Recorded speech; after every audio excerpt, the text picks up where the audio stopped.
தாத்தா, இன்னைக்கு ஒரு நல்ல கதை சொல்லுங்க. சரி, ராமு. நான் உனக்கு ஒரு பழமையான கதையைச் சொல்கிறேன்.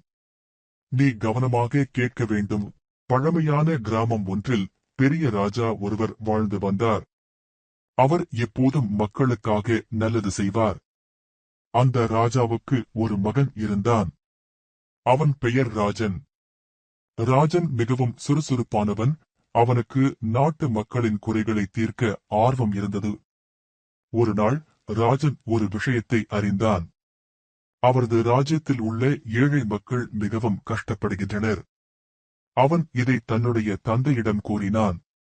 ராஜா இது பற்றி தெரியாமல் இருந்ததால் துக்கப்பட்டார்.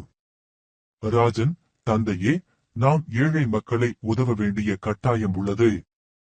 அவர்களின் வாழ்க்கையை மேம்படுத்த உதவி செய்ய வேண்டும் என்றான். ராஜா மகிழ்ச்சியுடன், ராஜா, நீ உண்மையிலே நல்லவன். நாம் இப்போது அவர்களுக்கு உதவ வேண்டும் என்றார். அப்புறம் என்ன ஆச்சு? ராஜா மற்றும் ராஜன் இருவரும் கூடவே கிராமத்திற்கு சென்றனர். அவர்கள் மக்களின் பிரச்சனைகளை கேட்டு உடனடியாக தீர்வுகளை வழங்கினர். ஏழைகளுக்கு வேலை வாய்ப்புகளை ஏற்படுத்தி அவர்களின் வாழ்க்கையை மேம்படுத்தினர். இது மட்டும் அல்ல, அவர்கள் அனைவருக்கும் கல்வி வழங்கும் நடவடிக்கைகளையும் எடுத்தனர். தாத்தா, நீங்க உங்க தாத்தா மாதிரியே நல்லவங்க. நான் இப்படி ஒரு கதைகள் மூலம் உனக்கு நல்லவற்றை கற்றுக் கொடுக்க விரும்புகிறேன், ராமு. நாமும் மற்றவர்களுக்கு உதவ வேண்டும். அதுவே வாழ்வியல் மகிழ்ச்சி.